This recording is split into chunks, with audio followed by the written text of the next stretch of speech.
का शीश शिव का जैसा होता है।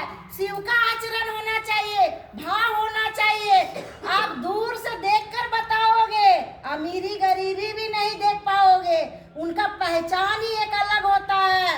दूर से देखिएगा कि देखो मेरा शिव का शीश जा रहा है, क्या दूर से कंगन दिखाई देगा आपको? नहीं, आप उनका आचरण, उनका व्यवहार, उनका भाव देखकर बोलिएगा ये शिव का शीश है। इसका पहचान करिए आचरण देखकर। लोग आचरण से ही पहचानता है। आजकल कंगन धारी कर, कोई कंगन का लाज रख पाया? हम लोग 3 सूत्र कर पाते हैं? नहीं कर पाते। हमसे तो नहीं होता है, नहीं होता, नहीं होता है।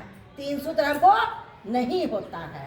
कंगन तो पहन लिए, कंगन का लाज भी नहीं रख पाते हम, लेकिन प्रयास में लगे हुए हैं, लाइन में खड़े हैं। क्या बोला साहब ने, कितना सुंदर। कब लाज रख ले? जब भी लग जाए, बोलता ना तिनका कभी भी लग जाए एकदम। तो हम लोग को एक कंगन इसलिए दिया गया है, 12 ज्योतिर्लिंग, 12 महीना, 12 राशि, 12 सूर्य सब इसमें है। और हमारा जो एक काम करता है ना, इसको पहनते हैं तो कंगन शुद्ध नहीं होता, हम शुद्ध हो जाते हैं।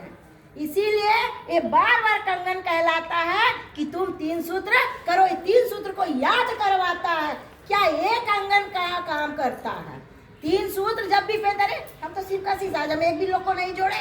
कैसे नहीं जोड़े? चलो गुरु बहना साहब हम लोग को मिलकर जोड़ेंगे।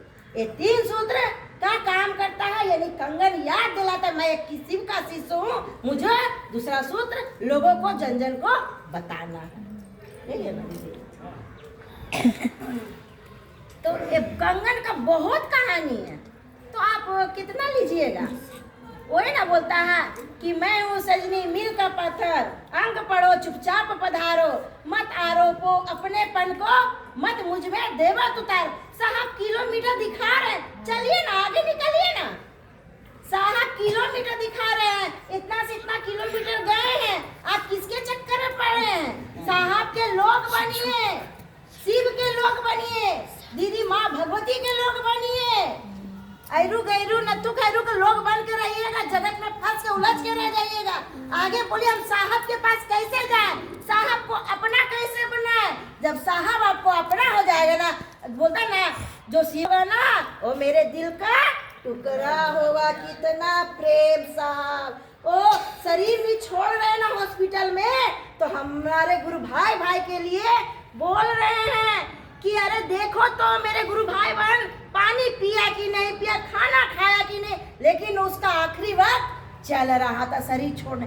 क्या हम लोग क्या उस मुकाम पर पहुंच सकते हैं? हम लोग सोचेंगे बेटा छूट रहा है, बेटी छूट रहा है, जगत छूट रहा है। हमारे दिमाग में ये चलेगा, हमारे दिमाग में नमः शिवाय भी नहीं चलेगा, नहीं चलेगा। एक मतलब अपने दिल को बहलाने के लिए है कि मैं एक शिव का शिष्य हूँ। रियल बात बोलते हैं जो सही है दीदी।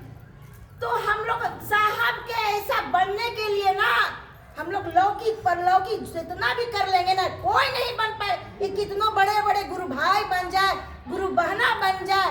साहब आखिरी वक्त में ये भी बात बताए, अरे पगलो साहब का मतलब क्या होता है? परमात्मा, यानी शिव को बोलता है साहब। लेकिन हम लोग साहब परमात्मा को देखे नहीं है, हम लोग गुरु को देखे नहीं है। हमारे गुरु तो साहब श्री हरिनानंद जी है, वो मेरे गुरु है, वो महागुरु से मिलाने का काम कर रहे हैं। आइए हम लोग सारे मिलकर संकल्प लीजिए और अपने शिव की ओर चल पड़िए। यही बोलकर मैं अपनी वाणी के गुरु के चरणों में रखते हुए आप सबको प्रणाम करती हूँ। मेरा प्रणाम को स्वीकार करिए।